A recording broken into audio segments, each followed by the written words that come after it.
What's that in the background? Thank you, Michael and Adrienne. Thank you, like Mayor Savage. a Mike, protest I know in the recently back. you announced that you won't be running for another term as Halifax Mayor. So I want to take this opportunity yet again to thank you for your leadership, not only for Halifax, but also as a huge part of the Federation of Canadian Municipalities. Your leadership, your support for cities, not just in Halifax, but right across the country has made a huge difference in the lives of Canadians across this country. You've demonstrated every step of the way. You know how important it is to make smart investments in infrastructure, especially if we want to build more housing. And that's exactly what we're here to talk about today. Je suis très heureux d'être ici. Je suis très heureux d'être ici avec le ministre Fraser et avec Darren Fisher, qui est bien sûr notre député local ici dans Dartmouth, Cole Harbour. Je suis aussi très heureux de voir les autres membres de notre équipe de la Nouvelle-Écosse, Cody, Lena, Daryl, Andy, Mike, et Jaime. We're taking the challenge of building more homes faster in this country head on. We're doing this through a multitude of programs and measures. Just behind me, here on True North Crescent, affordable homes were built with investments through our Rapid Housing Initiative, and they're being completed as we speak. In October, Sean was here with Mayor Savage to announce investments through the Housing Accelerator Fund that will fast-track the construction of thousands of homes over the coming years. Building more homes faster. This is how we'll address the shortage of housing options for Canadians. And this is how we'll make it fairer for younger generations who feel like they're falling behind because housing costs are too high. Right across the country, we're making a lot of progress, cutting red tape to fast-track the construction of hundreds of thousands of homes. But we want to go even faster and further.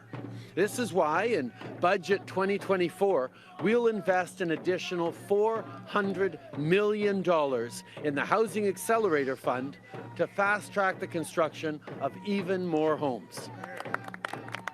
Begin the question period. One question, one follow-up. First question goes to the Globe and Mail. Hi, my name's Lindsay Jones, and as you can hear, there's a protest going on. That's what I'm going to ask you about. Today, the Assembly of Nova Scotia Mi'kmaq Chiefs held a peaceful protest outside Department of Fisheries and Oceans office to rally against DFO officers leaving Mi'kmaq fishers without footwear or cell phones in the middle of the night, hours from home. They're comparing it to Starlight Tours in Saskatchewan. People are asking for a response from the federal government today. What do you say to this? Do you condone this behavior?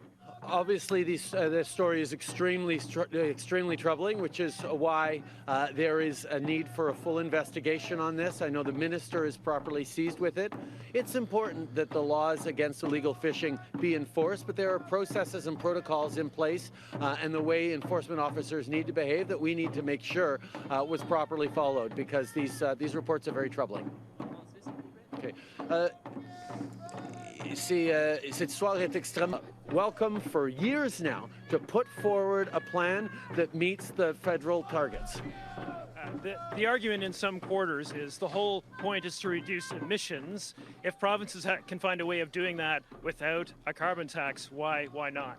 The Supreme Court weighed in on that just last year and said that the federal government has the right and the responsibility even to fight against climate change on a national level. With the Supreme Court judgment, it is clear that there needs to be a price on pollution right across the country. Any jurisdiction can develop a sufficiently stringent and rigorous plan that meets the federal benchmark, and we will gladly let them do it. But for now, the federal plan that puts more money in the pockets of Canadians and fights climate change extremely efficiently is what's going to be in place. Next question.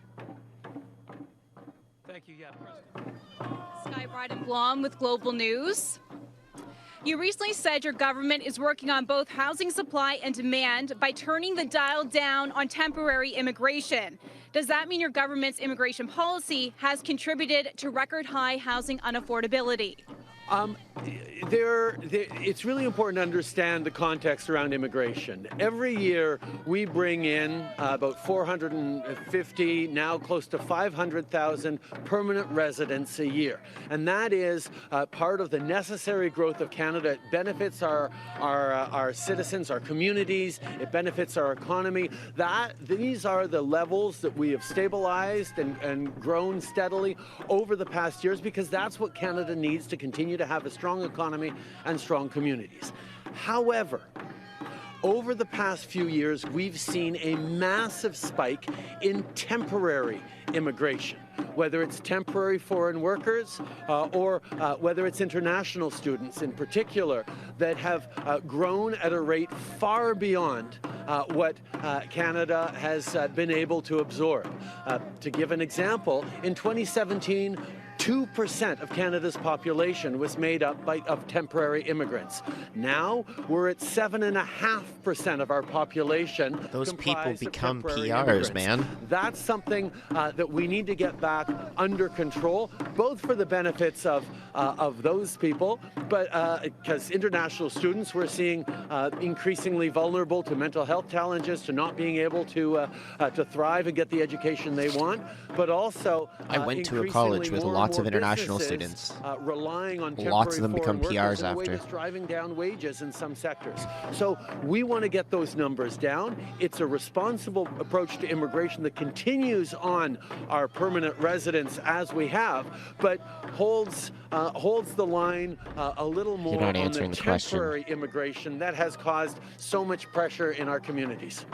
And my follow-up, two Mi'kmaq Elver fishers say DFO took their shoes and cell phones and stranded them in a small town late at night after being arrested for illegal fishing. What do you think of that treatment? As I said earlier, it's an extremely troubling story. I know that the Minister of Fisheries is looking into this directly. We need a complete investigation to find out exactly what happened.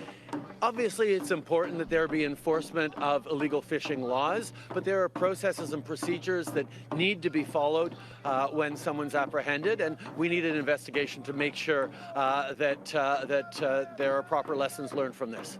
Next question. Hi, it's Lindsay Armstrong with the Canadian Press. Prime Minister, how does government expect to pay for these significant pre-budget spending? We will be releasing a full budget in a few weeks.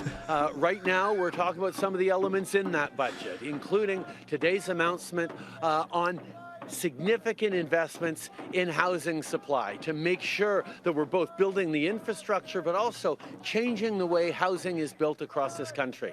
Over the past number of months, 179 different agreements have been signed across the country, not just for different projects here or there like the ones we're in, but to change the way housing is built in municipalities and regions across this country, to make it easier and stronger and faster to build on underused land, to use more federal lands, to concentrate zoning and densification. There's a significant change in the way housing is built across the country, and we're going to continue doing that with this announcement today.